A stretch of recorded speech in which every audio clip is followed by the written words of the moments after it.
Hello, everybody, and welcome back to a brand new episode of Opinion Dash. Today, we're shaking up the format a little bit, and instead of our regular, kind of overall review of the week, instead we're going to be doing specific set reviews. And once again, I'm joined by Finster and Softy, if you want to say hello real quick.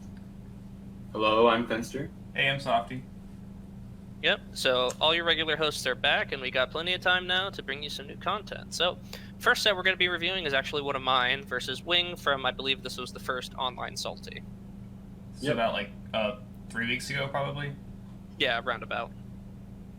Not to date the podcast or anything, but Yeah. Starting off pretty good. Oh, but then you run into Ringlet. Yeah. Wing gets the good Ringlet into Gregor, confirm. You block out, though. Get the conversion from Clyde.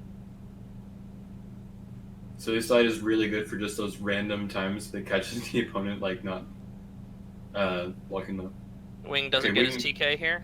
Yeah, really messed. No, actually, that wasn't TK. I think he just got bad input buffer. You probably wanted to do dash up, crouch, light punch, crouch, medium kick, and then got, light kick, and then got hairball. But yeah, you capitalized and killed Philia.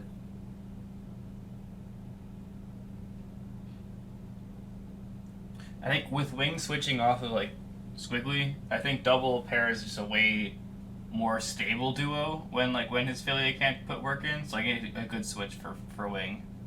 Actually, I think that the Parasol, the Parasol plus Squiggly thing was fine, but I think double is much better for Philia. Yeah. But double is his newest character, and you just reversal snap on his double. Reversal snap works out. I was trying for alpha counter there, but you know what? I'll let people think I'm a genius. Just a giant. Right now, you definitely have the advantage, and Wing's trying to press up. But then this is the advantage of Bonanza's team. It can just call diamond drop assist and just catch people when they're least expecting it. Wing gets the first part of the block, but second guesses or tries to go for the second layer guess and ends up dying for it. Right there too with the M chair assist, which pretty much does a similar. Oh, you let Parasol get out. Yeah, I made a mistake, Doesn't but matter, I though. didn't overcommit, so. 4-frame assist command grab. Yep. That snap was intentional, and then I get the OTG's conversion and get to save a little bit of Undizzy. So this saves OTG? And that doesn't even use up a string. That's wild. Yeah. No. Yeah. Oops. And I thought I'd have enough to get the bar here. It's just short. Yeah.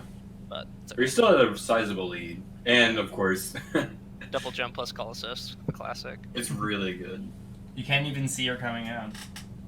Yeah. This first match here, mostly went your way, and it's definitely a good, case in point about how your team can really work, because it really requires the opponent to look up for very specific things, which are pretty hard to adjust to. Yeah, for sure. It's a hard team to get your bearings against, especially if you're playing a tournament and playing against, everybody else in tournament and having to think. It's a team that you do better against the longer you play against it in the set. Yeah, it's the strength and the downside of unorthodox assists. People run their beat extends because it's consistent and solid and strong, but you're not always ready for the M chair. For sure. Yeah, right here in this moment, he just slowly cornered you because you kind of didn't have a great neutral assist. Do you think your team really needs a neutral assist? No, because now I can alpha counter and do that. Because exactly this situation. Yeah. Oh, nice. Can they Gregor's post flash when you alpha counter there? Do you have to They can, but you have 6 frames to react. They can, but it's actually really. Oh, okay. It's a really small reaction time. Yeah, window? You have to do it pretty fast. Okay, it's good to know. Good lane cancel. Yep. The same side mid. Mike Z's been setting people up the entire tournament. So I'm ready to reap the rewards. Yeah, that was Bonanze taking advantage of the fact that when Wing sees a Bella, he's always assuming Concha. Yep, then I get the overhead. And this is what this team really has to do, and what you really need to do against strong players like Wing. You need to constantly keep your momentum. Yeah. You do get hit here, but I don't think you can go to the corner. Yeah, so that's why he goes for these resets. He goes for that normal reset he normally goes for. And so I do a lane cancel there, because the first time I didn't do the lane cancel. I wanted to get it into his mind that I wasn't going to go for it. You do go for it. That's how you do a mix-up. It's called conditioning, folks. Yep. And And you took these first 2 games really solid. Like, how were you feeling? I was feeling really good. I was happy with my play for the first 2 games, so... Yeah. That's a pretty solid win. Like, you didn't lose a single character yet, so... Yeah, no, it felt firm. You can really see like how momentum is such a momentum heavy game. Even when like things are built around like trying to swing momentum and getting a my turn now sort of situation, it's still so strong. Like Wing had 1 turn that game when he got the reversal pillar into level 3, and that was like after that it was like all right, back to double time. Yep. So game 3 starts out. I have to block bomber here, which puts me in a really bad spot.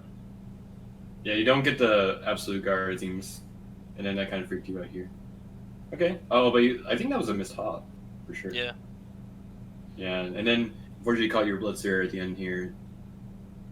I had some decent blocks there for a sec, but then I get opened up low. But that's... You caught up low again. I don't know if you're trying to PBGC into something, but yeah. Yep. This fair defense is kind of right here. Okay, there you go. That's your hop. Landing Bay of normal into hop is fine. And is this going to be your classic setup of a... The unblockable. Well, just like 2 touch, 2 bar kill. Yeah. Yeah, this team is crazy good for that. That setup, you could get 2-touch meterless with this team. The reason I went for that specifically is because I wanted the corner, and I also wanted to get Bayo out. Oh, okay, so you could have killed without the meter. Yep. And this just goes into a complete disaster because both my... Yeah, you called Bayo, which I think was very much not a good call when he was low on life. Yeah. I don't know if that was just habits. I had been trying to condition Wing to not go for reversals throughout the set by doing reversal safe stuff, but you know, you can only force yourself to, you know, respect someone's conditioning so many times before you just say, I just have to do it anyway. I see that on Parasol block strings, I think early in the set too, you try to like PBGC into like Silly Slide or Crush Light Kick. Does like Crouching Heavy Punch or Flesh Step, would they work from PBGC to avoid Parasol doing Napalm Shot? The Flesh Step, I believe, is projectile invuln only on its active frames and not on startup. Okay. Oh yeah. Also, we are option selecting 360 there and got the grab bag. Feels good. And then we just have to deal with some zoning. Yeah, unfortunately, like once you're full screen versus Parasol, you kind of have to like eat a lot of this if you are missing the reflect. Good block there though. I Yeah, definitely even did there- block that second the cross up. There you go. Unfortunately, it's like too late. Yeah. Usually, when this matchup sucks is when Parasol starts getting multiple tiers on screen, and that's when like they'll do like a lot of reflects than just one. It's important to get like the first reflect and kind of like stop her from trying to get easy zoning going. But once Yeah. she gets it going, it's difficult. So Oh, for sure. The other worry there was bikes a lot of the time. yeah, The other problem is after deflect, you have kind of something you have to guess between if they were charging for detonate when they're full screen like that, because the diamond still has travel time.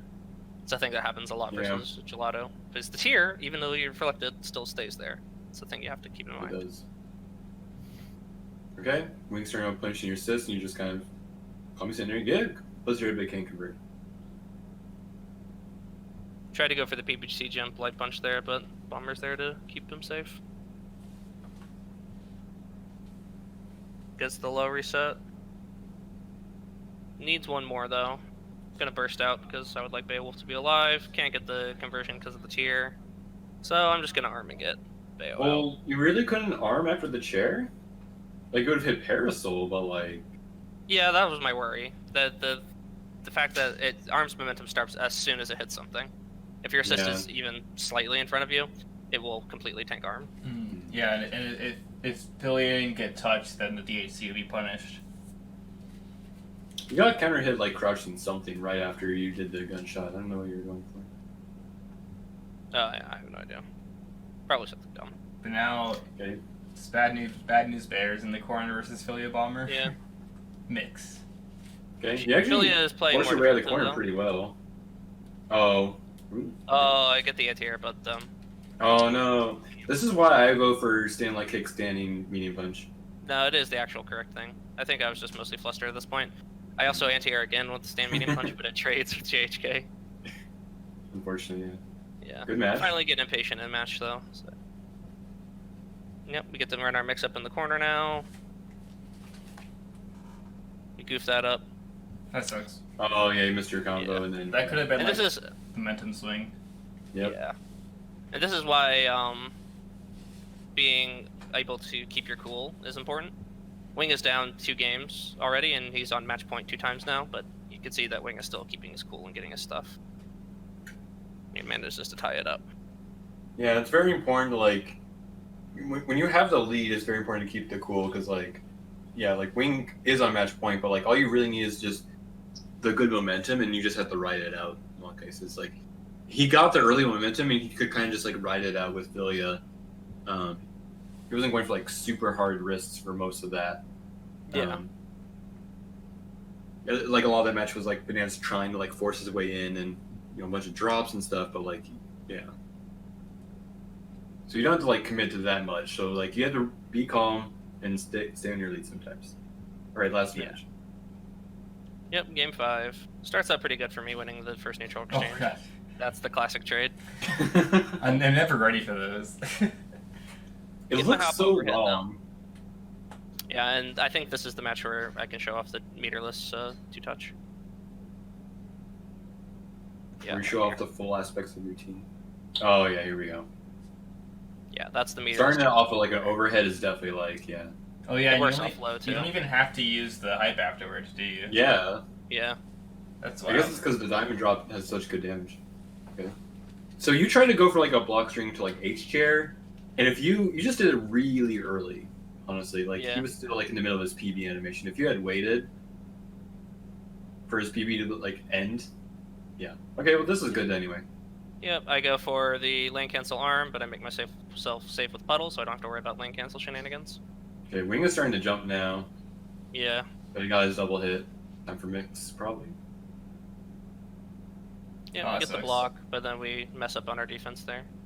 Yeah, you just got hit. I go for the anti-air, it doesn't work out because double is very tiny in the air when she's not doing a normal. Anti-air crouching heavy punch feels really cool, but like in the mirror, it feels like Monka-esque. Like, it feels really Yeah. risky. It's very risky.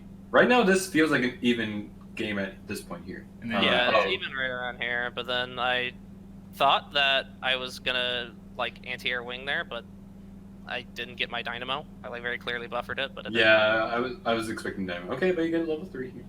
Yep, I do get a reversal level 3. And then like 2 drops happen Oh, here. that I'm not sure sucks. why that happens. Oh, yeah, that sucks. Chair normally has a lot more hits done, that but was a dead parrot for sure. yeah, this is where the game becomes pretty much impossible with full meter. Yeah, it's double and Two parasol with bad like matchups. almost by bar, so yeah. Yeah. Like at this And point, like again, your another drop routine, happens there. you get a hit and then another drop combo, yeah. So This it is shows good. the importance of being able to be consistent when you're under pressure and not dropping combos. Yeah. Yeah, this is the. But also that how cool Wing was playing, because like he lost his first character in this last game and kept it together. You even had the like the meter advantage, I believe, as well. Mhm. So, and it all kind of started when like your double defense like kind of went apart and you did. Yeah, it was so, after 2 failed anti-air attempts. Yeah, so like things can cuckoo spiral down. So you it's really important to like kind of keep your cool and all this stuff. Yep. But either way, it was still a really impressive match. You showed off your team very well.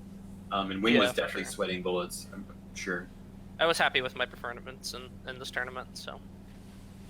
Alright, and now we're going to move on to Low Kick, which was cast by Kai and Mike, as you can see on screen. We'll find And the set we are going to be reviewing is Maul versus Turvon. Yeah. So I don't. I hope probably a bunch of people know about Turvon. Plays double, Bella, beat extend. Very much about his double beat extend mix. for the most part. But even behind that, that's still like Bella beat Extend for a solid shell. And then we have the player I wanted to highlight here was like Maul, because I don't think a lot of people know about Maul, but he's actually like one of the older, one of the first people to really like capitalize on the like Bayo A Train shell. There are several like early, I don't know what the word is, like founders of the show. Progenitors. Progenitors, yeah. Yeah. People who like started playing the team and like started finding out a bunch of the cool stuff with him. Maul was definitely one of them. He's a Chicago player, so Chicago locals, pretty cool. And he's been showing up, like it's kind of on and off with the game, but like he's been playing more recently, and he's been really solid in a bunch of stuff.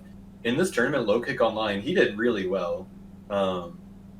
So like we'll get to see a pretty cool match coming up here. All right, and is that okay? There we go.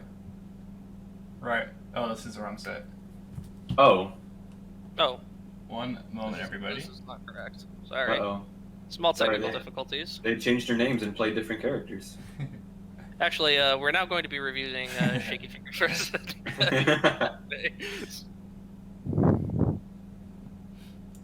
Surprise, everyone. You're gonna see some nice play though. Yeah. Oh, that was really good sniper. It's a conversion too. Okay, what? It's when you play Squiggly and Parasol, like you actually get free like sniper SBO and convert from like anything. Yeah, yeah. It's really scary. So Are we actually bringing this next time down? I love Shaky Fingers, but I couldn't find the timestamp for Maul. oh, really? I mean, I can't. It's hard to see the timer on. It's you can just click on the button again, but it's at 1 hour 21 minutes 16 seconds. 21 1 hour minutes. 21. 1 hour 21. That's too early. Can you just type it in? Here, I'll let you do it. I think this is it. All right, Yeah. Okay. Okay. Cool. And I'll just edit that out. sure. I'll try to. All right, now we got this cool match coming up. Yep, Turvon versus Maul coming up. So, classic round start, down back plus beat extend. It's pretty Oh my good. god.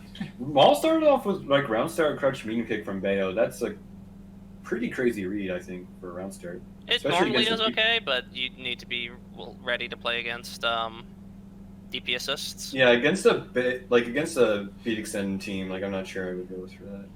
It's also He very is hard. being pretty aggressive here, though. It's hard to deal with BDSN, like, because without, like, with only running A train, you don't have anything to really punish the beat extend call. But Also, Big Man's except for almost that, dead here. except for that, you know, if you spend the bars to nuke them. I don't get why Turvon DHC'd here. I guess he wanted to get in as much damage on Bayo as he could. And, Yep, and then this is the match that drops, I believe. yeah. This is looking mighty. So game 1 drops, I believe. So we can skip ahead a bit.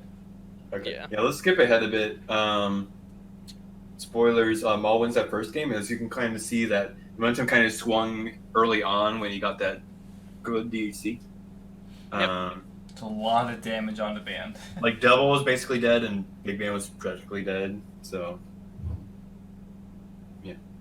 Yep. So yeah, Maul takes the first game. And I believe this is a good set to showcase like the strengths and weaknesses of duos. For those who don't already understand, You like can see what the Beta strengths in Band that first plays. match there already. Yeah. Yep. The strengths there are the ability to really win assist counter calls, but here's the extreme weakness of this team. Win this. From right here. You Yeah. lose half of your health on a snap rather than a third. You extend a bit too far, and you get double snapped, and then you have to play solo Bayo. Not the most fun. Yeah. Good PBGC there. Good blocks on Turvon's part. It's like, why even bother approaching? Like, let Bayo hang himself. He doesn't have his chair. He has to fight out of the corner. You have double copter beat, you know, like a really solid team, and then you just run your shit. Yep. Mm-hmm. And I believe he should be dead here normally, but yeah, normally if you just DHC there, he's dead. But tried to go for the burst bait. Yeah, I don't know if the burst bait messed up or something. Normally, I think it works. I think that was probably just like barrel to car, but just was really late on the car. I don't know. Well, you don't have to go to car for that burst bait to work. No, I'm like I don't know No, why for the kill, why the he even combo, went for yeah. the burst Oh, bait. okay, yeah. It's just Normally car, you could just do barrel straight into car there, but barrel car Yeah. level 3 would have killed.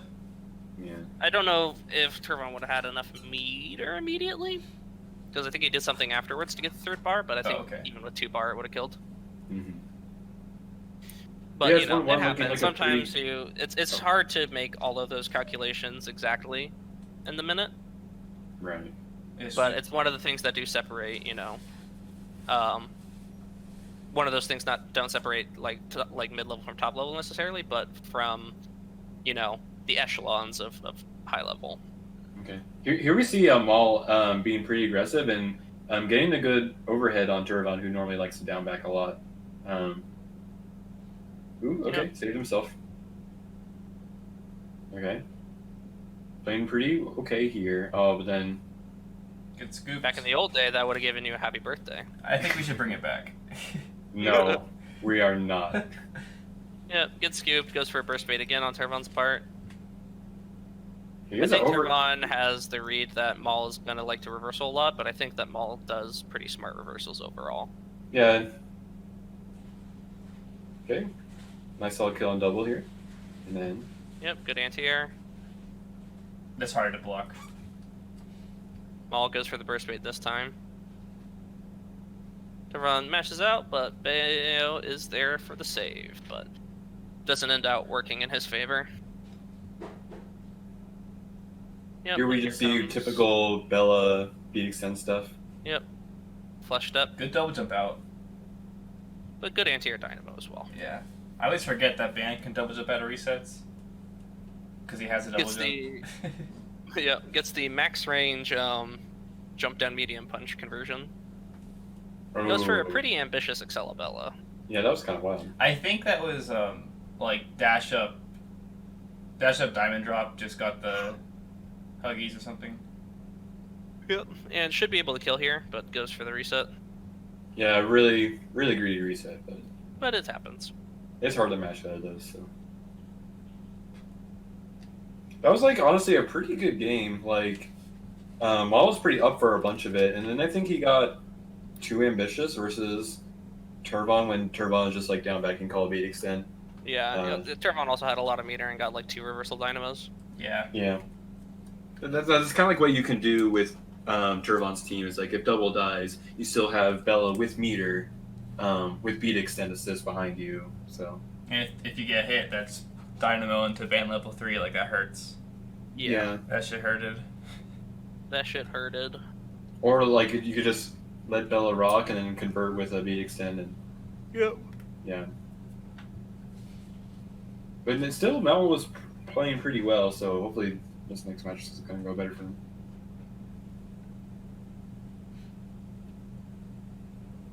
Okay, round start hop versus double in me extend. These are risky round starts that I'm not sure I like. It's so hard to like double round start is like fantastic already, and then beat extend is like a no to like every single other option. So like it's so risky to try to contest it. I feel like sometimes the safest thing is just to do nothing for like a second. Yeah.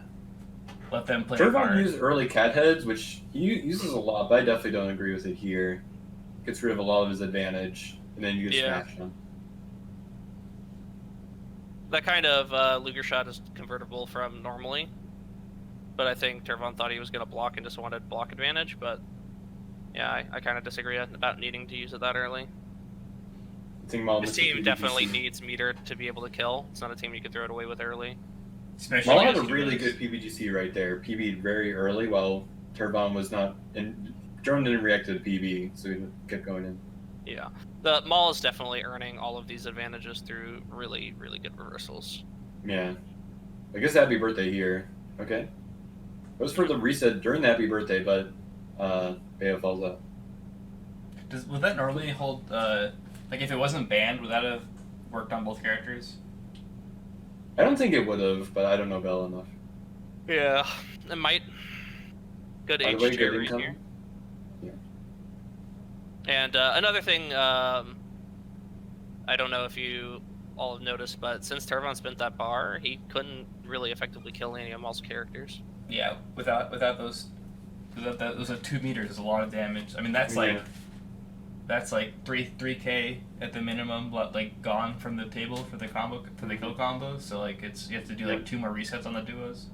It's really important to like kind of look at how you're using your meter. And in that case, like going for cannons and neutral is worth it sometimes, but I don't think it was worth it when Turvon used it very early and very early on a duo and didn't get much off of it. So yeah.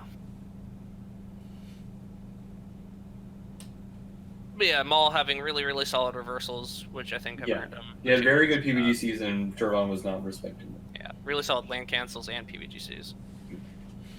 Does for the neutral jump actually could have killed the double there because Turvon did Maul did PVC Blitzer and Air Blitzer, and that's what caught him in this beat extend call. So yeah, and there goes band. I actually do understand playing Bayo and wanting to go for PVC like Air Blitzer, but when it's against speed extend assist, that's the play. So yeah, and here's another really big mistake that a lot of people make. Maul teched there with like mostly full and dizzy. I think that's a no nowadays. You can't do that. Dizzy matters so much more. Did he tech back or did he tech into the? He teched back. He tech back. Yeah, so it's never. Like, if you want to tech, just tech out of the corner, and at least like you're not in the corner. You know, like just eat the hard knockdown. Don't give away all that free damage. Yep. Didn't end up mattering super much because he did end up getting out, and his undizzy would have drained anyways. But it does matter. Yeah. I see a lot of people teching nowadays. It's not good. Bad stuff. Mm-hmm. Yeah. You gotta think about all your options. Good match there. That was a bad drop from Turvon, and Maul punished him for it. Because that was the game. Whenever you're about to lose and you know you're in a death situation, it's fine to just mash. Just go for it. Just if they drop it, you get a bunch of damage. You gotta put in more inputs. The game rolls back. Exactly. Don't let the game decide your fate. Maul had a good read on Turvon at the end there when he tried to go for Wolf Shoot, because Turvon normally likes to down back a lot, but he had advanced too close too early, and Turvon was easily able to just react and call beat extend, and by then it was far too late for him to do Wolf Shoot. So, yep. By the way, Maul did get unfortunately Happy Birthday twice, but it was still a really good set, and I think Maul played very well, and Maul did very well after this. That was in winners, and then Maul had a really good losers run as well. So yeah, overall, definitely a scary player. Mm-hmm. Well, I believe that is it for the matches we want to review currently. But if you have a set you think would be cool and is either a 1st to 3 or a 1st to 5, let us know in the comments. Hook us up. We would definitely like content that you all would like to see. So that was our new segment. When we come back, we're going to be joined by our special guest for this podcast, which is Hidden Variable Studios' own Liam. So stay tuned for that. Hello, everybody, and welcome back. Today, we're going to be joined by our guest, HVS's own Liam. You want to say hello to everybody real quick? Hey, everyone. Perfect. And as always, we are joined by Finster and Softy. Hello. Heyo. All right, so first things first before we dive into our main topic for this podcast, which is going to be about Skullgirls Mobile and Second Encore, specifically kind of the interactions between them two. We're going to have a couple of just regular, kind of basic interview questions for you, Liam. So I'll go ahead and start us out with kind of the real basic ones, the kind of gist of it. How did you get into fighting games? Was Skullgirls your first fighting game, or, tell me a little bit about that. Oh, yeah, good question. Yeah, I think probably my first real fighting game was probably Hisoten Soku, or I guess maybe Scarlet Weather Rhapsody, which came before that, which is they're like the Toho Dojin fighters. That was kind of my first real serious experience to fighting games. So I guess before I was playing Skullgirls online, I was playing that online. Since I'm on the West Coast, I was able to play Japan pretty comfortably. So back when I'm sure it still is popular, but Nico streaming with Toho stuff on there, and I would kind of join those matches and get some overseas play.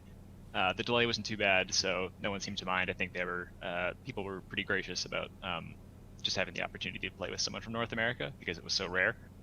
And that's kind of where I learned how to like do footsies or airsies in that game or whatever you want to call it.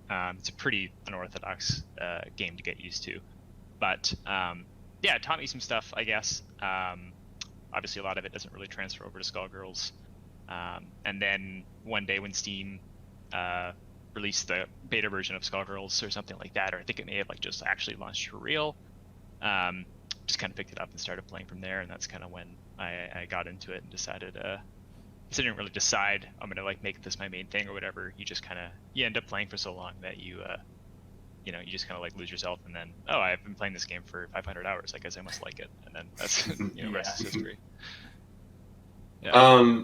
Quick question about Soku. Like, do you still play that game every so often, or? No, I don't think I could play that game. Okay. It feels like I'm playing underwater now, just with like how fast Skullgirls is. And yeah, well, I was gonna ask just in general, like, I wonder if did it have, so you were playing on delayed netcode before. Like, I don't know if it ever got new netcode. I don't know if it ever got GGPO. It has rollback right now. Yeah. Okay, cool.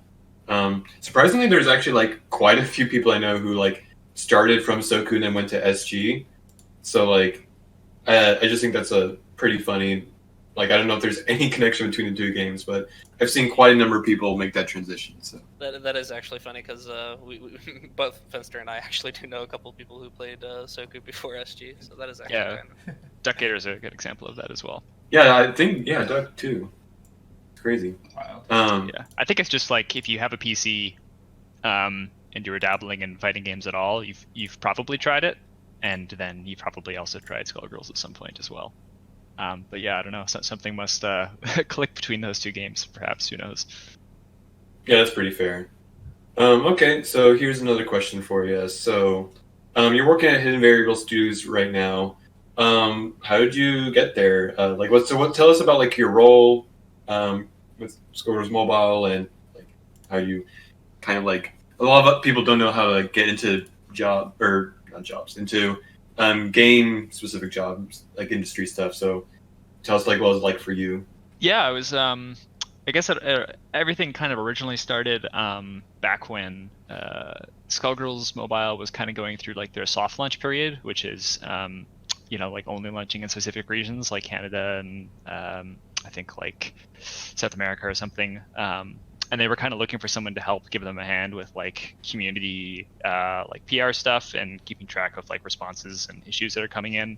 So it was basically like what I was doing on the Skullgirls second Encore forums like Skullheart, but then also like stuff like Twitter, Facebook, and Instagram, and just kind of keep an eye on all that stuff.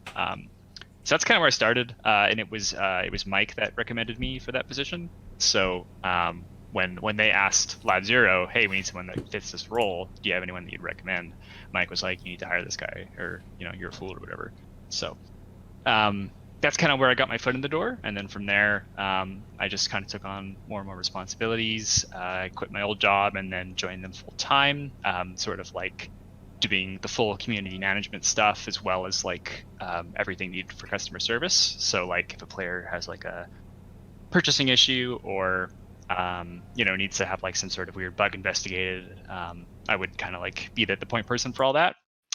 And then eventually, since I was teaching myself programming like this whole period, I ended up kind of getting my feet wet with design stuff, and that kind of blossomed into me being sort of like half designer, half community manager, which was just a crazy amount of work. And then eventually I became a full designer. And then right now I'm sort of just focusing on engineering lately. So working with like server stuff and just general like programming and implementing new features, fixing bugs, and just general programming engineering stuff. When you say engineering and working on the programming stuff, is that all specific to working on SGM, or I don't know much about Hidden Variable Studios. I don't know if you're working on other titles and things for them. Yeah, we've done like prototyping stuff. We're actually working on a new project which hasn't been announced yet, or as in rather we talked about us working on a new project, but the project itself that we're doing, there's no information about it yet. But hopefully, if all goes well, we'll be able to talk more about that later this year. But I've done other stuff as far as like prototyping, just kind of like trying to find new fun game ideas and see how far they go. But generally, I'm pretty focused on Skullgirls Mobile just because we have content updates that we have to hit. So, players expect new content about every 6 to 8 weeks. So, 6 to 8 weeks. So, we need to constantly be delivering updates. And if we are slow at that, then they let us know. So, it's a real struggle to keep up with that, obviously. So, it's kind of all hands on deck. Whenever possible, and there's just so much stuff that needs to be implemented, and it's pretty quick and rigorous. So I try and help out with engineering stuff wherever I can there. And obviously I have the most fighting game experience on the team, and I'm very familiar with Skullgirls Second Encore. So whenever gameplay and combat design stuff comes up, that's where I'm most interested in helping out. Okay, I don't want to drift too much into like Skullgirls Mobile specific questions because we'll get to that later. But just one general question, just kind of more about for lifestyle at this point. Like, so you said that like usually the players for mobile like are expecting content every 6 to 8 weeks, right? Is that stressful? Do you think it sounds like a constant workload, which sounds like at least good that you are not like in some random contracting job and you don't know where you'll be after a game is finished. But like, is it ever like too much? Is it like, do you ever feel overloaded? Like, hopefully all the work is going okay at the... Yeah, I think things are going pretty good. I think it's generally we operate in like we use the agile process, so we plan out work for X number of weeks, and that's kind of it's called a sprint for those unfamiliar. So we all as a team decide that okay, for the next 2 weeks we want to do these things, and then we talk about it as a team, and we make sure that sense of work makes good sense for us. And if it does, then we all kind of commit to it as a team, and we work through it. And if someone is ahead at one point and they're ahead of schedule, they can help you out. Or if you're behind schedule, then hopefully someone can kind of help you out. And then using that process, we just try and get each chunk of work done, and then we kind of plan out the next one. And that lets us stay nimble because if a particular issue pops up or like players are really like clamoring for a particular feature, then we can kind of pivot over to adjusting to suit player feedback, which is really nice. But generally it's a pretty obviously there's not a lot of room to just chillax and do nothing. So we're always kind of working towards deadlines that are always no longer than 2 weeks out kind of thing. But it's been pretty fine. So we make it work. It sounds like it avoids the typical like story that we keep hearing from a lot of bigger studios now these days about like crunch time, so. Yeah, exactly. Because, if we're all together plotting out the next segment of work, and it's like, okay, well, clearly this requires 4 weeks of work, and we're saying that we're going to do it in 2 weeks, then, sometimes I guess in other studios you end up in a situation where it's like, okay, I don't care, make it happen. Yeah. Whereas we would identify the issue ahead of time and try and shuffle around work or restructure things to avoid it.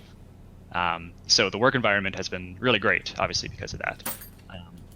And we obviously plan those content updates.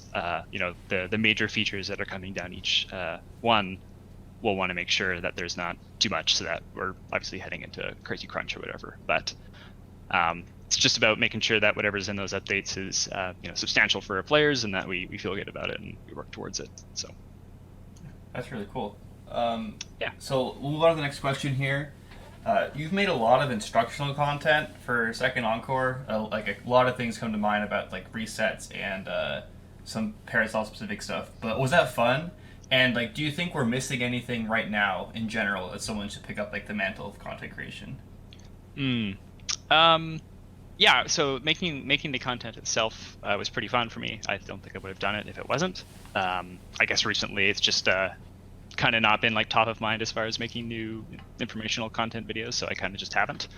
But yeah, I think making that stuff is fun, and there was definitely some like major holes in understanding that those videos were kind of supposed to fill. And then over time, if you look at like the videos I'm uploading, they became like more esoteric and weird as I became like more invested in esoteric and weird stuff with Skullgirls. But yeah, I think that they kind of served the purposes they needed to serve back when I was making them.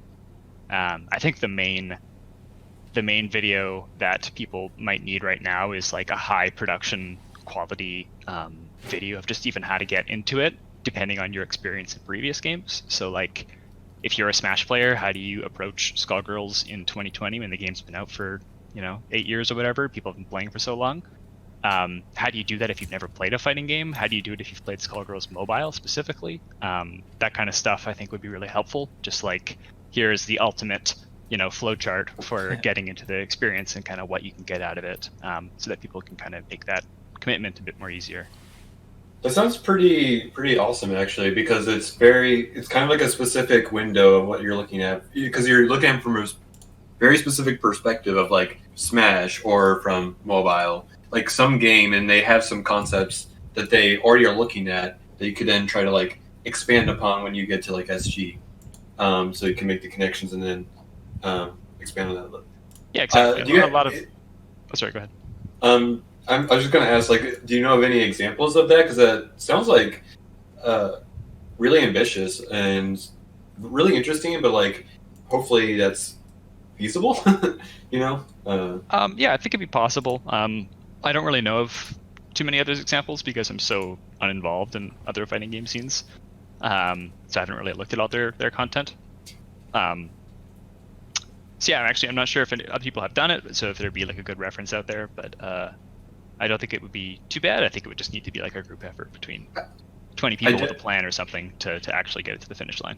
I definitely feel like I've seen stuff between Smash games that sort of like will explain some stuff, and I think I have seen some content for some Street Fighter 4 videos I can think of that try to transition people. But yeah, for the most part, I think that sounds pretty cool. So if anyone has any examples of that, or if anyone's willing to do it, definitely let me know or let any of us know, because that definitely sounds like a really cool project to do. It sounds like a fun like collaborative effort also, because you could give a little back and forth also between the communities. Like if you were going for that specific idea of taking another title and kind of translating directly the experience from going from said title to Skullgirls, you could also do feasibly the reverse, right? So it'd be a nice community interchange there, and I think that would build a lot of goodwill between two communities. Yeah, there's a lot of players who have their foot in between two doors. So if those players are invested in Skullgirls and also another game, I think they have a lot of insight into kind of like what the key points are from each game that kind of most apply. So Softy, you're a PM player, so I'm sure that you have tons of insight into how like players who are used to fast-paced Smash can transition, and the main things that they kind of have to get used to. That's like, okay, listen, you actually have to hold this thing, or this thing is not real. Like when you're used to playing neutral this way, just like fucking explode them. Yeah, I think fast-paced Smash translates pretty well into Skullgirls. Just like it depending on if they like being surprised or not. Because they like being surprised, they'll love Skullgirls. If they hate it, they won't like it. Right. Yeah, makes sense. Yeah. Sometimes, you can never really like fully expect how things are going to play out. You have to be able to think on your feet for sure. Well, that is a really great transition into our fourth question here. So at local events or at major tournaments, you unfortunately kind of have a history with some hardware malfunctions, some notable incidents. So how do you manage to keep your composure when like a surprise like that happens, like the hitbox, decides it's not going to go, the lights fall on you? What do you do to? Oh yeah, I forgot about that. To keep yourself centered when you're about to play a tournament set. I guess I try and keep my expectations like somewhat low. That way I surprise myself no matter what. So I mean, I wasn't expecting to win Frosty, but I managed to pull it off, which is great. So it was a cool surprise. Honestly, there's a point where you just you become so numb to the pain when your controller just disconnects for the fifth time. And just like, we're hitting this chapter of the story.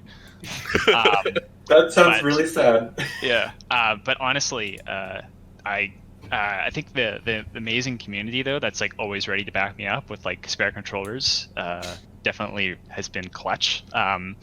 Most notably, big shout outs to Stuff, who lent me his like super tiny controller. Everyone's like, where did Liam get this tiny controller? And I'm like, the buttons are really weird, and that match felt weird to play, but managed to pull through. I think it was I can't recall who gave me their controller the year before that.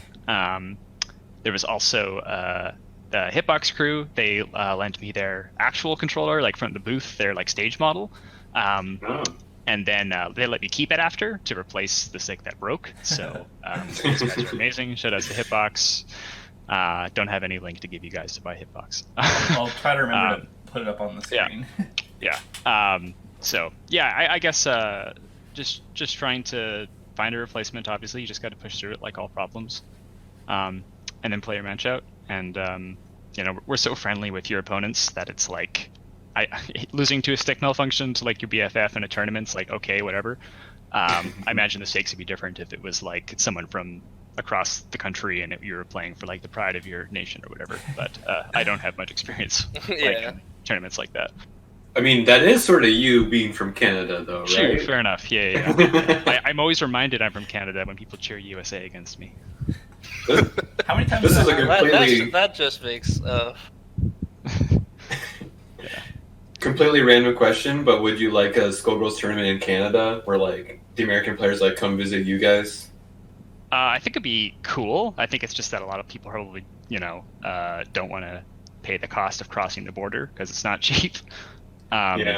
As in, not like that you have to pay like a tariff or anything like that, but just the when you cross the border, I think that your flights are more expensive because they have to factor in like extra TSA and stuff like you that. need like updated passports and all that. Yeah, stuff. no one has passports and that shit. So, I mean, Right. I think a tournament in Vancouver would be really cool. That place is freaking beautiful. The weather is amazing. The city's really cool. But I don't think we would get as big as a turnout if it was in like Seattle or something. Mm-hmm. Understandable. Okay. And Seattle also kind of functions a bit as neutral territory a bit. It's right there. Yeah, and it's Canada-esque. It's Canada-esque, exactly. You said Neutral territory, yeah. No man's the land. neutral territory of America USA. versus Canada, like. Yeah. It's the no man's land, between the trenches dug in. Yeah, you bet. You have to stand in the point and capture it, and then it's yours for the next tournament. King of the Hill in Seattle. All right. Well, we Okay. should probably get moving on. Yeah. So we have another question here. So you've stuck with Parasol probably the most of all your characters throughout SG, and a lot of people don't talk about her these days. So I wanted to like ask you, where do you put her, or what do you think of Parasol in the current meta? Do you think that she's like too strong? Do you think she's too weak? This is not something that's often talked about, so I'm curious.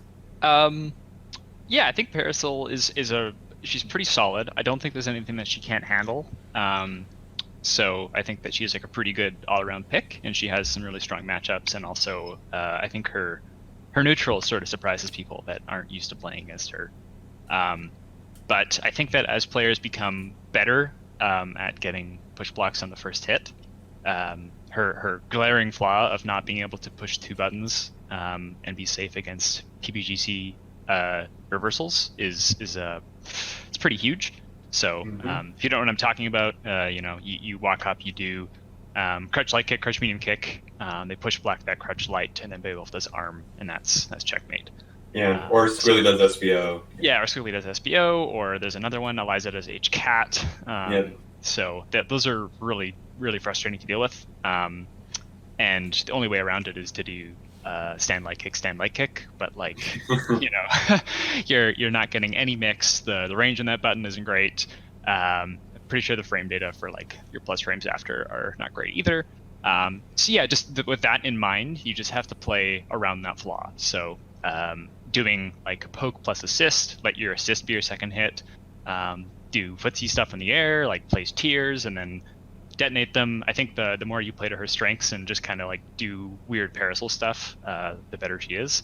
But at the same time, there's a lot of players who just kind of go in and just swing with gorilla disjointed normals, and they really make her work well too.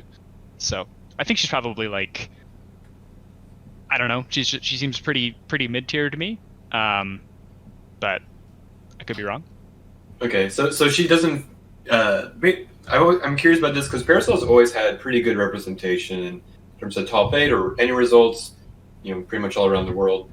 But it's often not pretty talked about. But you kind of feel she's middle of the pack. She's not like super weak. If there was any Parasol complainers out there left in the world, but not like super strong, unlike the dominating presence, where people typically complain about like Peacock or I don't know Bayo or Yeah, whatever. something about having access to a quick recovery projectile that's plus that has a good hitbox that's like active forever. I think is really helpful in tournament play because like if you're not familiar with your opponent and you are, I don't know, like Cerebellum, Misfortune, or Philia, like you have to kind of try something while you're up close in their face, and it has a lot of risk associated with it. Whereas if you're playing a character like Parasol, Peacock, or heaven forbid Robo, you can kind of test the waters from better ranges with projectiles that are just a good option, and then kind of see how they react. So I think that she kind of works a lot in tournament because of that. So if I'm ever at like a mid range or something, it's like, you know, I'll throw a tier and I'll throw a thing and I'll just kind of see how they react, and you can kind of start to get a picture of you know, how comfortable this person is playing neutral and where they're going to be, and then kind of be there before them with that classic kind of zone and then intercept gameplay, which I think lends itself well to tournaments. Yeah, I find that a lot of Fuqua's strength also. Oh yeah, her too. Phrasing you used kind of fit in there. It's the two characters kind of place the onus on the opponent to perform the first action, right? And I feel like that is a big benefit in tournament when you're able to kind of see how they play, how they move, and how they react. You have the chance to adapt your game plan first, right? Because they always, you know, you're going to have that ability to zone in the mid range and in the long range, and that is kind of static, and so you can adapt to how they try to adapt to your gameplay quicker. Yeah, that's especially true for Fuqua up close as well, which is nice for her. Where Parasol doesn't quite have that luxury, because if you're up close with Fuqua, you can, you know, go back to the generally safe normals like crutch and jump roundhouse and just kind of feel it out and see how if they fall apart when they have to block, which is nice. But obviously, what she makes up for with her up close game, Parasol creams her, I think, in the damage department. So yeah, getting damage with Fuqua is, you have to trade a lot of your own health to make it work, you know? yeah, it's a bit of a thing. Yeah. Cool. Kind of sounds like to me we need another tier list, which is like, you know, another tier list access, which is like we have theoretical play and then like tournament play, you know. Sure. Yeah. Okay, yeah, that sounds good to me. Yeah, I mean that's why Peacock's, I think, super frustrating to play in tournament, because she just kind of has a game plan, and there's a high chance that your opponent will not be able to solve it, and they haven't even like played a 2-player game yet. So they have to kind of get through that before they can actually start to make you use your brain. It's nice to win neutral by surviving round start. Yeah. Yeah. Okay. And so for our final question of this interview section, you found a lot of bugs during the time of like the Skullgriz betas and even after the betas. How did you find them? What goes through your mind when you go bug hunting? During which time period? In general, but a lot of times during the betas when we're still making changes. But you compile that list of like current bugs too, don't you? Well, the biggest helpful tool for hunting bugs is having access to all of Skullgirl's source code, of course. So sometimes, like for example, looking at like throws getting counter hit when I was like implementing counter hits correctly in mobile. For the purposes that we wanted it in that game. And I was noticing like a weird edge case I thought I saw in the code where like if you got counter hit out of a throw, like you wouldn't get the bonus damage, and it's like, wait, what? Because we port over the scripts from console. So if I boot up Second Encore, check that out, then it's like, sure enough, there's a bug. So that's like, I guess one way that I discover them is just kind of looking at various mobile stuff, and then it happens to translate over. And then I guess the other thing is just like, I think people have a tendency in Skullgirls to just throw their hands up and say what the hell happened and then go about their life. And I have never done that, which is actually like why I got into game dev. So anything I didn't understand ever in Skullgirls, I would try and figure out what happened until I fully understood it. And eventually you kind of learn about the underlying systems of how all that stuff gets pieced together. And you almost start to get like the pseudocode for how things are put together, and that really just helps understand why bugs exist, and then kind of prepares you for finding bugs like them in the future. I think if you put time into understanding kind of like how the logic flows, you're much better at hunting and finding bugs. So it's helped me a lot in all things related to playing games and making games and debugging games and all that kind of stuff. It just gets you in the right headset, and yeah, it's really helpful. For sure, I can almost assuredly vouch for dumb things randomly happening and never looking into them again. There's one particular bug. I don't even know if this is a bug or just a really edge case, game mechanics case that I was ran into when I was playing Guild, because naturally it had to happen. Oh yeah, of course. And I got a PBGC and an alpha counter on the same frame. Mm-hmm. So Beowulf died while doing the PBGC, during the PBGC startup, but it was like on the exact same frame as the alpha counter. So he died while my alpha counter assist was coming out, which led to like a happy birthday situation essentially. Yeah. So yeah, it's a known issue that I've seen. I don't think it's obviously not fixed. But yeah, it's a good example of one of those bugs, and it's just kind of like if you see all the scripts and how it's all laid out for assist characters and all that stuff, you can kind of piece together where you should start looking for an issue like that. There's this weird feeling you get where when you see a bug and you instantly, just like by instinct, know where that bug is coming from in the code. You're just like, yeah, I bet you it's like for some reason you just remember like this weird tiny esoteric line of code, and then you can go refer back to it and solve it. So it's it's an interesting feeling, and it certainly makes it easier to find bugs in live. Great stuff. And that was mostly all we had just for the normal interview questions. So we're going to start transitioning over into our specific topic for this podcast. So the topic, I kind of went into it a bit earlier, but it's between the Skullgirls mobile community and their connection to Second Encore. We thought you would be an awesome representative, considering, you definitely have a foot in both.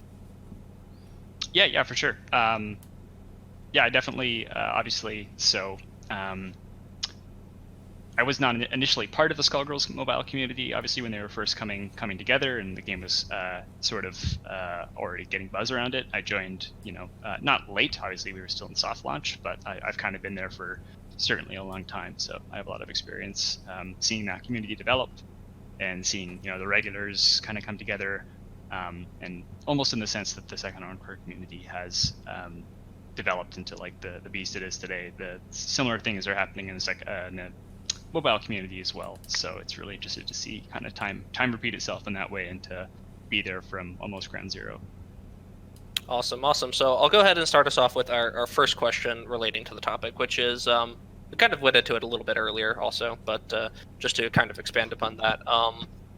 As Second Encore players, I feel like we have a bit of a duty to help mobile players who want to get themselves into Second Encore. So what do you think Second Encore players can do to bridge a gap for Skullgirls mobile players making the switch to console or PC?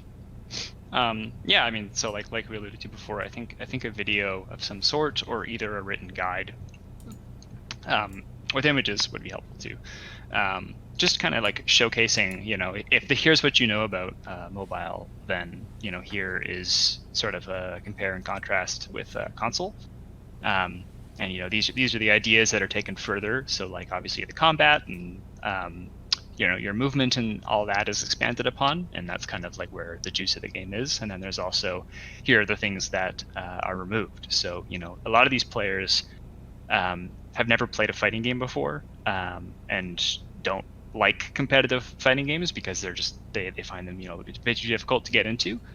So that's sometimes the player that you're kind of looking at. So a lot of this stuff has to be explained as if they've never really understood what a fighting game is. So like just even the concept of like every character has the same health or something like that might go over their head, or like you don't have stats. Those can be new concepts. So trying to bridge the gap between what they know and what console is like when you play it, I think makes a big difference. And that's probably one of the best places to start. How we kind of get to creating those guides is a bit of a unknown, obviously. So I don't know if it's like, put together the A team and then try and, devise the best way to explain all the information. I'm sure a lot of people other than myself who have foots in both worlds can probably help out as well. Just kind of need to figure out the best approach for it. Yeah, that was kind of what I was going to allude to next is I feel like in order for that to happen, you kind of do need to have a foot in both. You need to be able to understand Skullgirls mobile mechanics and explain the switch to Second Encore, which means you require a bit of knowledge in both fields, which I feel is kind of a requirement for making a guide like that. Yeah, there are players who definitely fit that description that are in the Discord right now. So there's certainly lots of players who can do it, and then you just kind of need helpful players on both ends of the extremes as well. So, highly invested SGM players and then highly invested SG2E players that can cover the extremes and make sure that information is being represented correctly. Is there any single? I mean, I think you pretty much covered the answer very well in there, but is there any you kind of gave some examples there? Is there a big? What we think might be the biggest hurdle in terms of someone from mobile going over to proper Skullgirls console? I don't know what the proper term is. Is it console? Skullgirls main? I call it Skullgirls Mobile / SGM, and then I just we've gotten used to calling it Second Encore internally because if we say Skullgirls, it's not for yeah. I think 2E works. So yeah. I think it's probably something along the lines of maybe just active defense and getting used to the concept of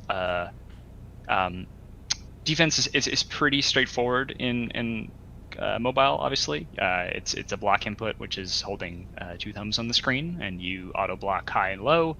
Only thing you really have to worry about is throw text, and the window is more generous. So I think getting used to the concept of I think a lot of mobile players, find comfort in, I don't know what to do in this situation. I'm going to default to this great defensive option, which is impenetrable as long as I'm staring at the screen. Yeah. And then that's definitely not the case in Second Encore. So just getting used to the idea that you're not safe if you stand still, and then learning how to play footsies around that. You don't want to get touched. Frame data is good in the attacker's favor. And if you do get touched, there's 1,000 different ways that can play out. So you kind of have to be able to think on your feet. So just being able to understand, I guess, the offensive and defensive layers of pressure and attacking and defending, and how all those play out as an actual 2-player game against a real live player is probably the biggest hurdle. Okay. Yeah, that sounds perfectly fair. Yeah. And that sort of leads into basically the next question, which is basically kind of the reverse. So let's pretend we have a 2E player who's going into SGM, and SGM has a bunch of familiar things about the game, but it's also very different. And I'm sure you've seen plenty of 2E players go into SGM. So what do you think maybe a common not failing, but common point that some people get stuck on from going from 2E to SGM? Yeah, I could probably talk about this for a million years. I think the biggest issue with console players trying to get into Skullgirls Mobile is that they're expecting Skullgirls console. Right. And that's really not what it is. And it's not because that the game is sort of a spin-off or has reduced complexity or anything like that. It's that the game is structured to be a separate game that plays differently with different sets of rules and challenges. So for those who aren't familiar with the modifier system, it's basically a really kind of complicated web of basically buffs and debuffs, and then crazy ways to trigger them. And that whole system is a totally different headspace compared to console gameplay. So if a character, when I hit them with this move, they're gonna get armor, and then it's gonna reduce the damage that they take. So I need to assemble a team that has the ability to remove that armor, or perhaps turn that armor into a debuff, or steal that armor away.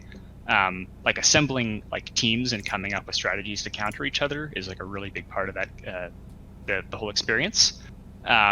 And you kind of have to approach that kind of stuff with an open mind. Is okay, this is a totally different experience put together by different team that has different visions of what mobile fighting games could look like. That's not just it's a Second Encore with touch inputs, because that's not the point. If you make Second Encore with touch inputs and put it on mobile, and nobody wants to play that, right? I don't want to play that. It sounds really hard. Yeah, that's what the Street Fighter 4 game did, I believe. Which yeah, was just it was really bad. Yeah, and that's the thing. Is who's that game for? no one wants to play that. The Street Fighter 4 players would rather play on console. Mobile players don't want that experience because they don't want that like layered complexity of like footsies and jumping and quarter circles and crazy inputs and combos. They don't always want that immediately.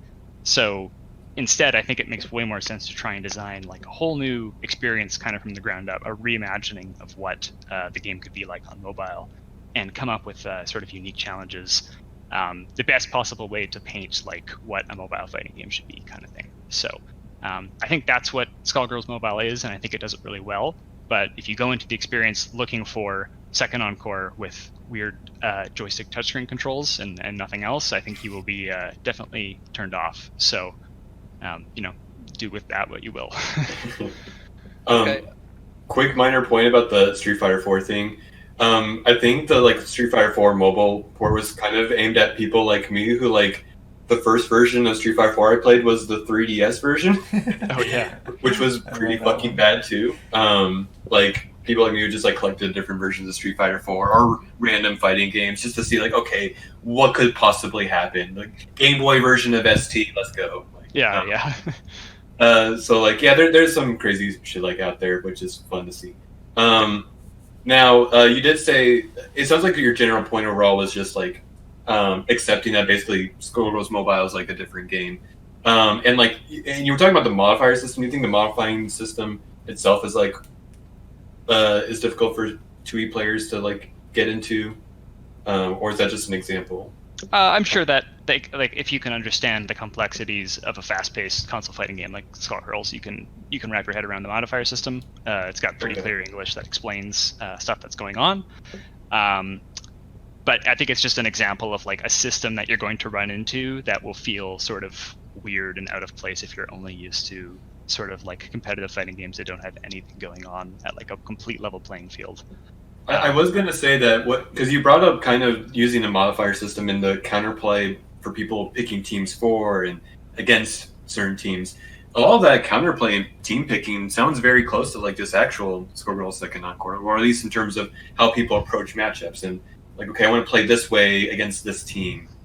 Some people actually counterpick their own teams versus certain teams. You know? Yeah, like exactly. If it had really lopsided like if every matchup ever was like 8-2 or 9-1 maybe, then like and you were really trying to assemble teams to like counterplay each other like perfectly, then that's sort of similar to like kind of the gameplay that you can get in mobile if you like really find the hard counters for characters that have them.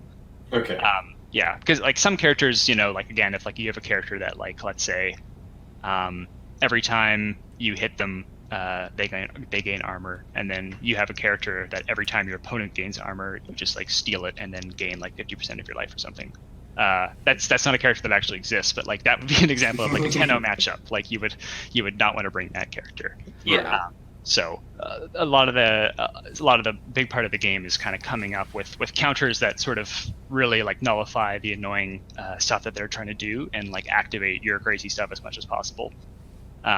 So it's a kind of a different beast that way. And then the minute-to-minute gameplay, of course, while obviously not quite as crazy as Second Encore, the whole scripting engine is based on what you have in console, and a lot of that stuff is not totally revamped. So moves have similar properties. You can like do pummel horse on wake up to like beat someone's trying to diamond drop you when you stand up kind of thing, because it still has turn invincibility. Like all those script properties are still carried over. So the gameplay is still quite deep, even just at the combat level. And wherever it is kind of potentially lacking to console players, I think it like greatly makes up for that in the whole modifier system of trying to counter each other's abilities. Okay. Totally vain question here, but do similar moments come up like that? Where like someone in mobile is like, wait, why did pummel horse like avoid my throw? Like that would just be hilarious to me to see. Yeah, totally. I think Skullgirls console has a lot of very esoteric edge case weird interactions that I think make sense when you've been playing the game competitively for like 5 years. Like, everyone knows, the second H gunshot doesn't hit them the same way. Yeah. But like, yeah. Where is that listed? How do you figure that out? How do you know that? And then, sometimes that stuff pops up in Skullgirls Mobile, and it's just like, oh, okay. So sometimes if it doesn't make sense, we will tune that kind of stuff out. But other times we kind of lean into it. I obviously love having Pommel Horse as a throw counter, especially in like PvP, because that game mode exists as well. So if someone really wants to like throw you when you wake up and you just do wake up Pommel Horse, you just know that they like flinched out of their seat and screamed what. So it's a good feeling. Okay, speaking of esoteric things, I have to ask about like what about like I don't even know if this even happens in mobile, but like Bella level 3 versus Parasol level 3, where like Parasol's level 3 like speeds up the Bella level 3 from all the like hits. Like, you know what I'm talking about? Does that happen? Not? Okay. So like, sorry, Parasol is level 3. All the bullets hit the rock, and the rock starts going faster.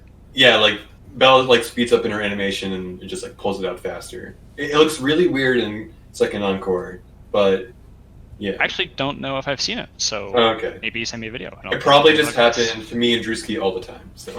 But yeah, I mean, there are definitely bugs that exist in console that also exist in mobile. Okay. Like the ones that like have been left over and not fixed. A good example was like the one where like if Parasol got hit with scope and then she woke up and do level 3, then like her soldiers would just leave.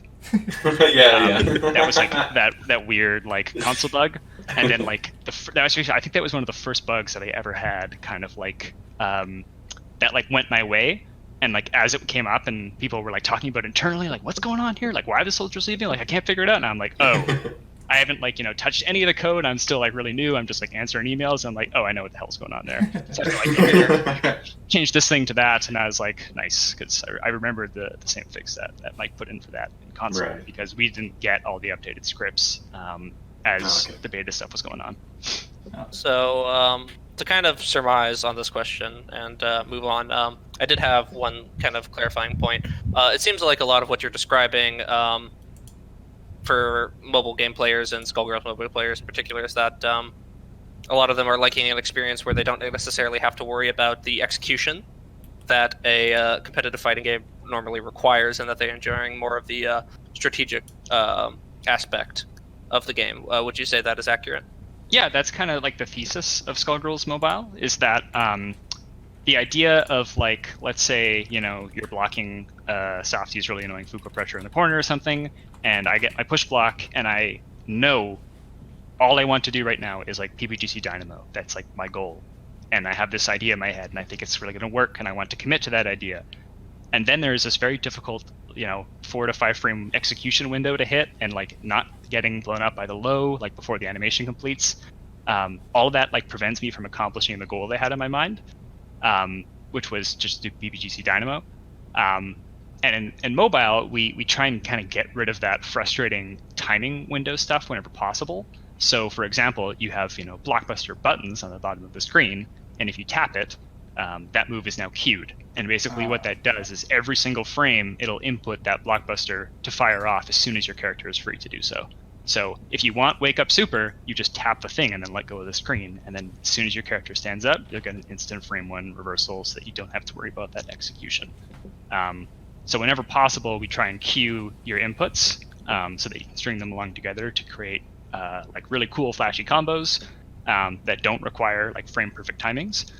And if it's not a move that can be queued, like basic like tapping and launching and trips and stuff like that, we have a pretty generous buffer window where it'll still come out if you do it with like not great timing or something like that. So you can kind of see someone do a combo against you in Skullgirls Mobile, and you can kind of get a sense of like what it looked like, and you can kind of just go execute it in the lab if you want, and you'll have a pretty good chance of getting that successfully if you've seen it. And obviously the same thing is not true for console unless you've been playing for like a really, really long time. Huh. That's actually really interesting. So we're going to move on to our next question about Skullgirls Mobile, and we kind of want to know what the community's like. You alluded to this a little bit earlier, but we kind of want to know the generals, what the scene's like. Is there some sort of organization, like how organized is it? Are there event organizers? Are there other streamers we should look out for? Stuff like that. Yeah, so I think the biggest thing to understand, first of all, is that the Skullgirls Mobile community is huge, like massive. Whatever you think the number is of people that are playing every day, I guarantee you're probably lowballing it. So We have players from all sorts of places all over the world that speak various languages that are like always logging in and talking to each other, not on Discord, just like in the in-game chat or on the forums, and they use Reddit, and they have like their own communities and various other chats like WhatsApp and stuff like that. So it's pretty massive, and it's kind of the Wild West. So it's really hard to say, oh well, the community's like this. So it's kind of hard to obviously like narrow that kind of stuff down. But generally, I think compared to other mobile game communities, especially, we have a pretty good environment of people that are helpful, and they're happy to answer questions and give advice and stuff like that. We have obviously no doubt a few sour apples here and there that show up in the in-game chat that kind of haven't gone through the filters that get to the best people in the community, I'd say. Like generally people that hang around, for example, the official Discord have kind of been in the community for a long time, and people that are just generally like assholes in the second on-card community have just kind of been filtered out, like they don't stick around forever. And so obviously since the Skullgirls mobile community is kind of ever growing, I think sometimes they haven't kind of gone through that process yet. So sometimes you can come across some pretty loud and opinionated people for sure, but I think generally the community is pretty innocent and pretty helpful, and we have good environments in the Discord and the forum especially. Do you guys have like a Pokola? Like, so early in SG's life, there was a Pokola who made a lot of YouTube videos, and a lot of people like watched his channel. Are there regular YouTube content creators out there that you know that you want to? Yeah, we definitely have some influencers that are worth noting. I think like I know someone by the name of Yuji Puji has been making a lot of really awesome YouTube content lately. We have Climax, who's constantly doing streams. We've had players like Princess Celestia. These are like top players in our game, by the way. We have like a ranking system that like you like go head to head in other players in like a game mode called Rift Battles. I actually recognize that name from just like I think I know them too. Discord for a while. Yeah, exactly. So these are the equivalent of the players like To Kill Sage and Sonic Foxes of top ranked SGM play. Princess Celestia is good at okay. Oh no, they're like one of the best for sure. I'm only laughing at the MLP reference here. Oh. Hey.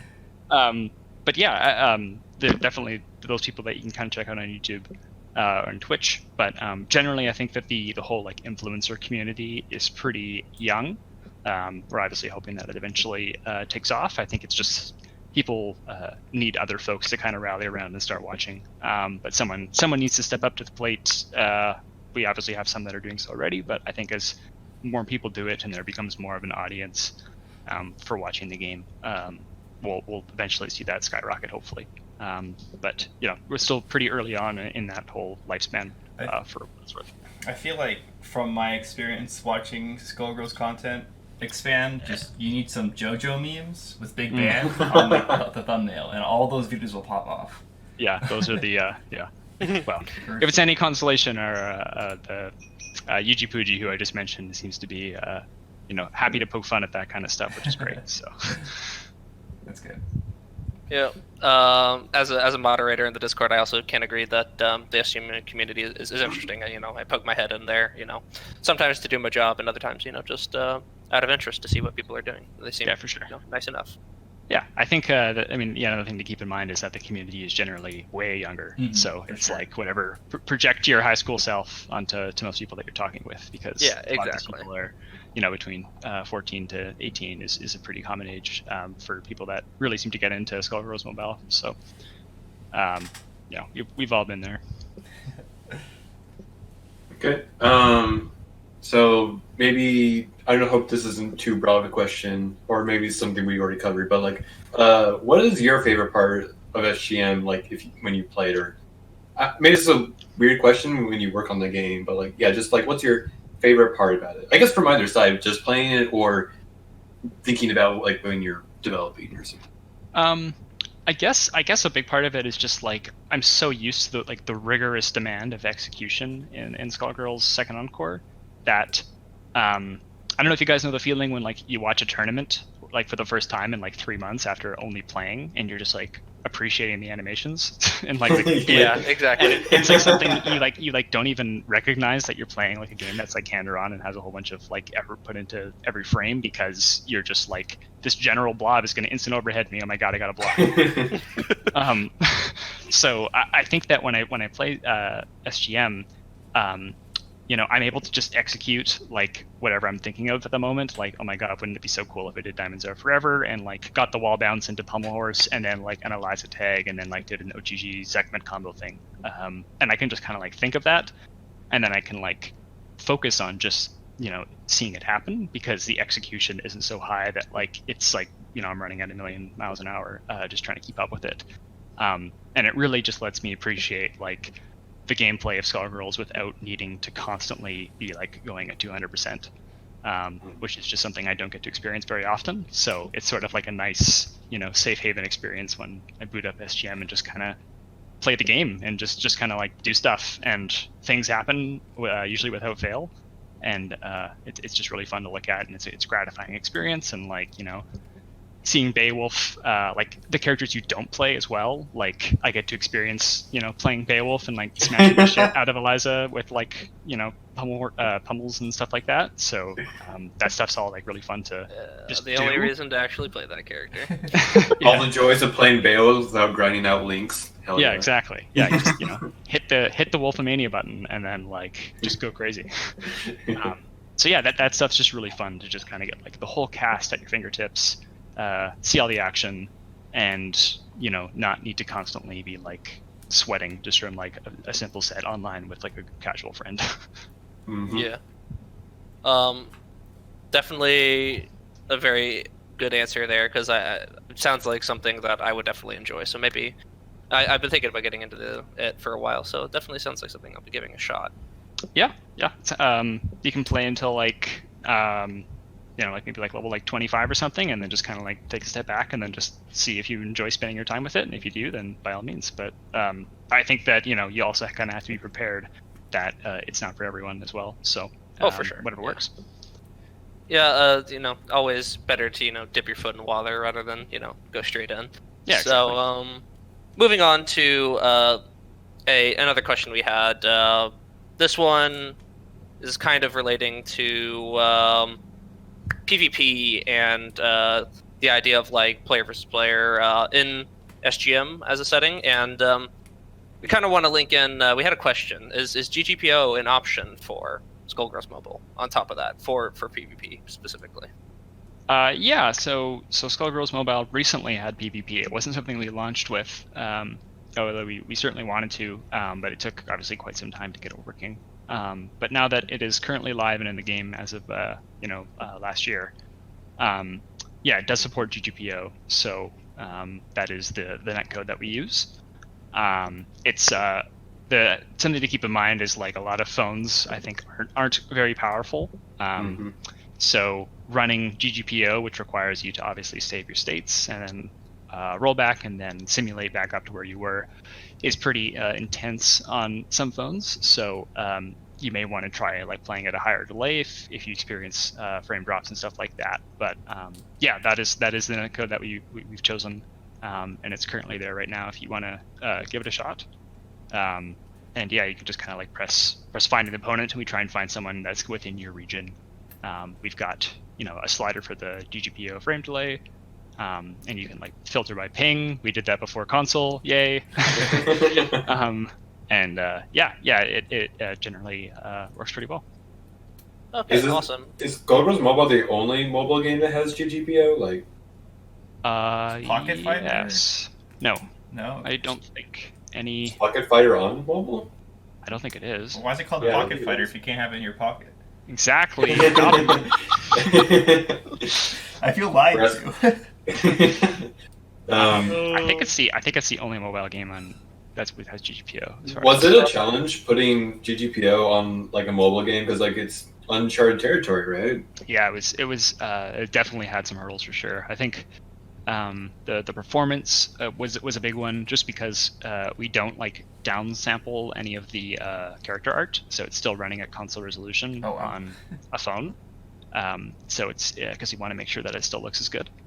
That does sound huge, yeah. Yeah, it's a pretty big thing.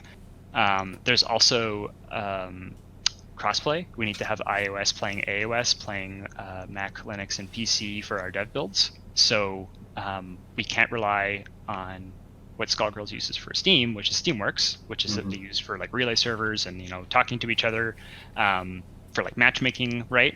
On PSN and Nintendo Switch, they use their matchmaking servers for all that stuff too. We had nothing like that available to us. There is no Google Play or Apple matchmaking server that we can use, which is cross-compatible, and we really wanted crossplay, so we had to build all that from scratch.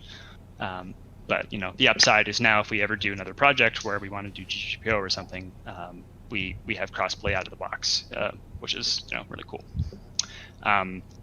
Other stuff is like the hardware is more different than between one Windows 10 PC and another Windows 10 PC. The differences between the Google Pixel and like the Samsung 420 or whatever the hell is like really different.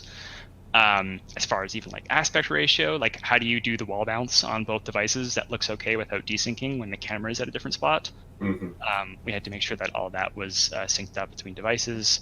The thing that makes it the hardest to implement a GGPO game created ever, like I don't think anyone's ever going to beat us on it, is that we had to do save load for all those modifiers and abilities I was talking about.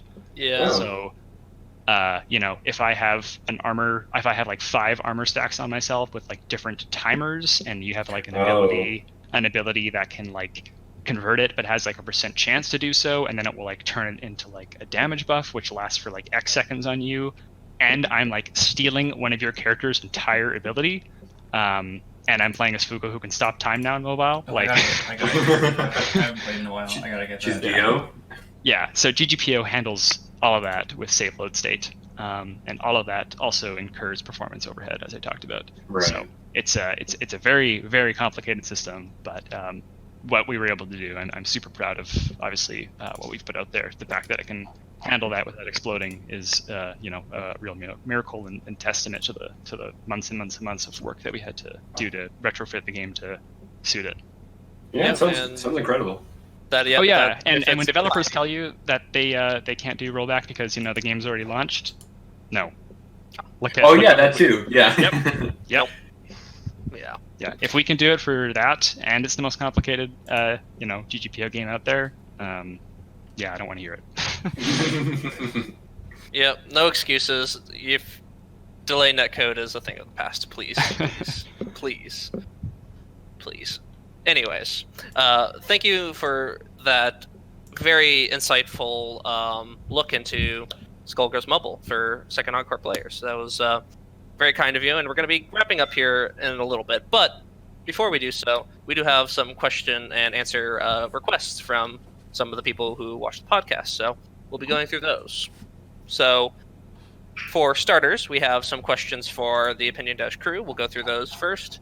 Then we'll be going through questions for you, Liam. So first off, for us here as the hosts, what is our favorite letter in Liam's name? We'll start with Finster. Oh, favorite letter in Liam's name? Yep. I guess I'm going to say the letter I, because, I don't know, I always, when I see it far away, it looks like another L, so, like, it just looks like lamb sometimes to me from far away. It's a pretty good answer. Can't argue with that. I feel like the letter M's underrated. I don't know. It's like it's very satisfying, like consonant, just like it's really easy to say, and it's a satisfying like vocal cord like vibration. So I think I'm gonna go with M. Okay, all right. And my That's answer real is gonna be... quick question from Liam. How does M stack against N to you? Ooh. I don't know. I like N better. I feel like M is just N with like more. Like, I'm an M fan. Not an M. Okay. I just had to know. Okay. And for me, my response is going to be the L because it's big and scary and it looks like it'd be good to whack somebody with, fitting a Beowulf player. Oh, okay. I mean, look at it. It's crowbar. Yeah, exactly. You can hurt somebody with that thing. Cool. Alrighty. The second question for us is going to be our favorite off-meta or weird assist. I obviously have one for this, but we'll start with Finster. I'll start with me. Man, can we start with Softy first? I need to think about this. Yeah, sure. So, my favorite is Peacock's Plane Assist, because it has really funny tracking for, like, zoning with it. And I just love, like, I love zoning at it as it with Fukua, and I love flying after it as Painwheel. It's like you have a dive bomb friend. That's so much fun. That's my favorite off meta. It's so hard to justify without, like, Eljord is so broken. But, like, Plane is so much fun. You got your wingman. Yeah. And then we'll give Spencer some more time to think, but clearly my favorite off-meta or weird assist is Diamond Drop. I've formed my entire team around it as of, the last year or so. So it's the thing I've been trying to, bring more into the light, so my entire goal has been to show off that assist, so yes, it's very clearly my favorite. And you, Finster. I guess, like, mine's just I feel like it doesn't even really make sense, or it's not even like a good response, but, like, I just feel it. Is that, like, I like Big Bang Crouching Heavy Punch Assist. The Weed Blaster. Because, like, Weed Blaster. The thing is, like, you see someone pick this assist, and like, why would you pick this assist when Beat Extend is so much better in every single way? And it is, but at the same time, like, it's huge, it's still kind of fast, and it still hits people. So it's nothing just funnier than just, like, you just call Big Bang Crouching Heavy Punch Assist and you get a billion years of, like, hits done, and the opponent's just sitting there like, man, I really got hit by Big Bang Crouching Heavy Punch Assist. Like, I don't know, something is just viscerally satisfying about it. So. For sure. It's big and it hurts them. I like that. Yeah. So, next question for us. What can we do to continue to improve the Mizumi wiki? I mean, I guess this is a really broad question. I mean, I guess I'm worried that I'll probably take over because I'm guessing you guys haven't looked at it in a bit. I've looked at the Mizumi wiki. I guess the biggest thing would be, more on the strategy and team building portions. Essentially, yeah. So for anyone who is curious, like, there actually is a big to-do list on the front page of the wiki. It actually isn't, that to-do list isn't even updated, but there's kind of a bunch of things that are being worked on right now. I guess one thing that I actually was in the middle of doing and people can do now is I've been working on basically reformatting every character's basic sections. Like, on every character page, they have a little basics part where there's a general summation of the gameplay style, some bullet points about the major mechanics or reversals, about the general playstyle of the characters and those points, and then some important moves. Like, I rewrote, like, a lot of those to be more concise, or at least I want them to be in a more readable format. And I'm confident about some of them, but I'm not a character specialist with everybody, so I would obviously like for everyone, wherever character you want, to just look over those character basic pages and see how they look and tell me if are these summations okay, or is are they whack? I don't know. But yeah, that's a quick thing that people could look over. In general, it's just like the strategy pages are a big one. Also, combo pages, surprisingly, they actually need a lot of work. I looked at the Parasol page, and there's a lot of combos and hardly any videos. So, like, honestly, if people just want to make videos of just a bunch of combos, go ahead. There's a lot of stuff to actually do on the combo pages itself. You don't even have to make a combo. Just gotta do it in a video. So that actually help a lot. And the Mizumi wiki, I think, is already very great. So any improvements made to it, clearly, are going to take a thing to the great level. Yeah. Any suggestions or any feedback is always welcome in the wiki channel on the main Squirrels Discord. Awesome. Our next question is, what is your dream player matchup if you could take people from any time in any community? I have a really fun one for this one, but you go ahead and go first. Does it have to be an SG, or? I don't think it has to be an SG. It's a dream player matchup. You can take people from any time in any community. Okay. I'm getting Sun Tzu in there. That's all I'm saying. Sun Tzu? Give Sun Tzu like 2 weeks to learn the game. Yep. Wait, so who's Sun Tzu? Like the great strategist, man. The Art of War. Oh, that. Okay. Well, actually, I know 100% mine. It's Sun Tzu versus Machiavelli. That's my dream matchup. Okay. I want the Ghost of Marvel versus 2015 Sonic Fox. Oh, you're not even gonna give the Ghost of Marvel like his game versus Chris G? Go on, What yeah, it means in exactly. Skullgirls, but Any community. Okay. Yeah, it said in any community. So if I'm gonna have a non-Skullgirls answer, I'm gonna say DSP versus Daigo and ST because Oh. I think it's endlessly hilarious that DSP still thinks he's like the best at ST. I guess you can call this a DSP call out video. I don't know. But can't hear yeah, no, like his bankruptcies. yeah, DSP is kind of a weird, crazy guy. If people want to ever look him up. But no, if we're talking about SG, man, there's a lot of players, and I kind of want to see. Oh, there's a lot of crazy stuff out there. Damn. I kind of want to see Billy Ness, who is in Oceania, and she plays solo Peacock.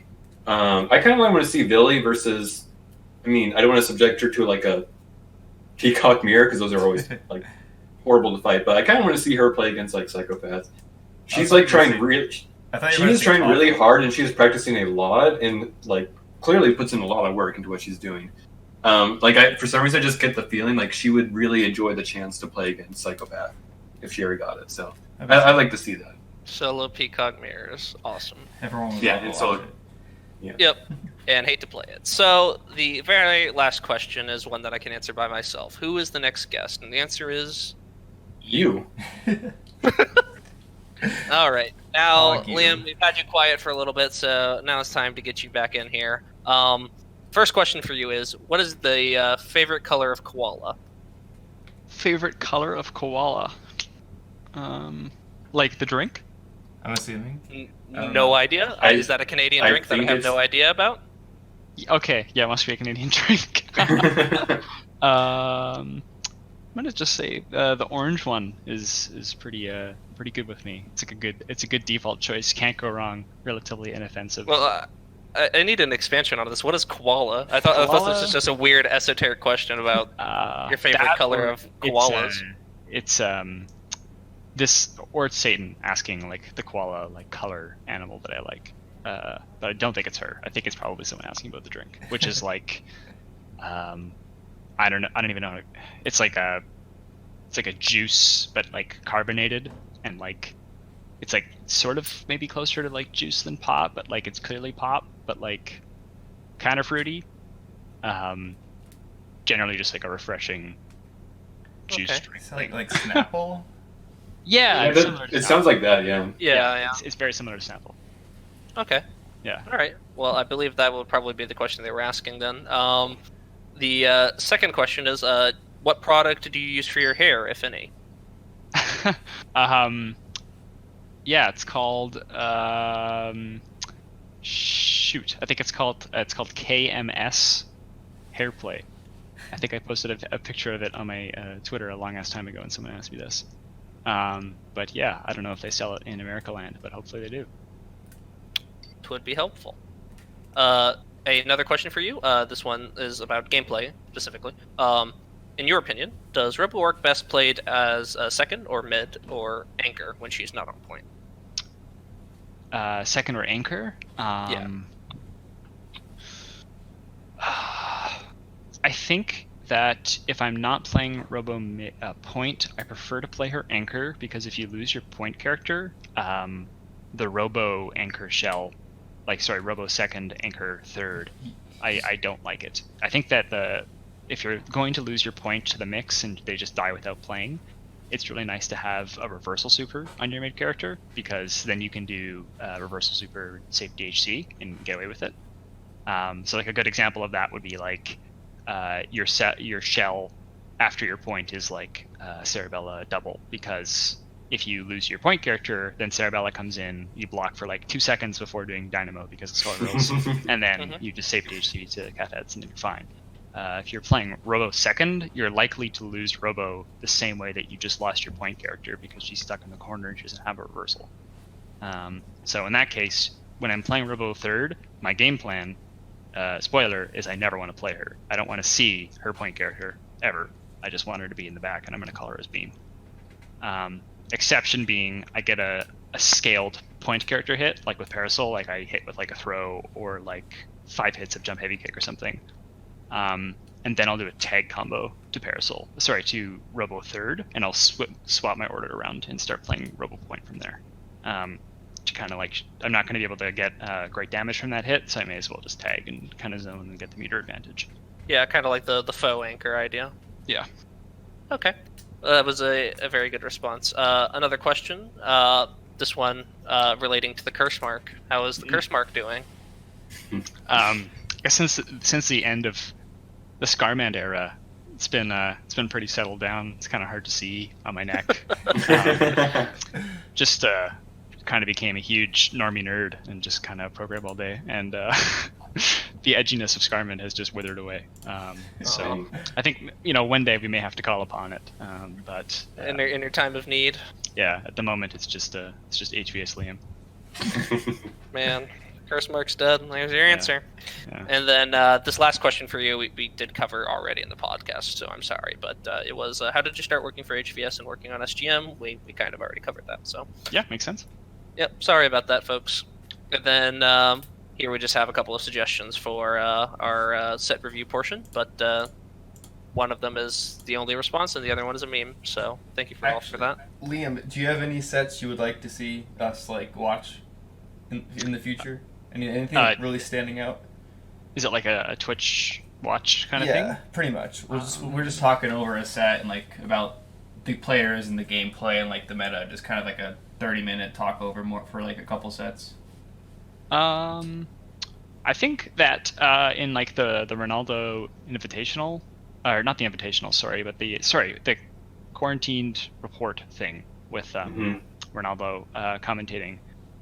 There was a lot of really high level matches there that could probably maybe use another wraparound to see which ones were the best that are worthy of detailed high level analysis kind of stuff. Just because, it seems like an opportunity that could be waiting there. Cool. Okay. All right. But Cool. I'm not really sure which one is the best. No problem. No problem. Well, we will certainly be looking into those anyways, so we appreciate that. And we also appreciate you for coming out of the show, but sadly our time is coming to an end. But before we do so, we give this moment for everybody on the show to shout out whatever they'd like. Go ahead and plug whatever you would like, Liam. Shout it out into the air and sell out for whoever you'd like. Now is your chance. Yeah. Download Skullgirls Mobile now for free on the App Play Store. Just skullgirlsmobile.com. So hell yeah. And that's it. And then also Hitbox again, because they're giving me this controller, which has been really robust. Their newest model. They got the super strength wire on the top there that can't break or whatever the hell. Yeah. I might need to upgrade mine because mine's starting to break. Might get a new one. Yeah, that wire not being detachable anymore was the 2014 model had it, and that was great on PS3, and then they removed it, and then they went back to it, and now it's been great. So shout out to Hitbox for giving me this stick. Yep, and we will have a link for both in the description. Check them out. Both very awesome products, both the game and the Hitbox. So thank you all for watching, and again, thank you for joining us, Liam. And we will hope to see you guys again more regularly. Thanks to the recent outbreak of COVID-19, we've got more time, since most of us are either have our hours slashed or without a job. So we'll be seeing you around. The hiatus is over now, one way or the other. So thanks for watching, and we'll see you all around. All right, see ya.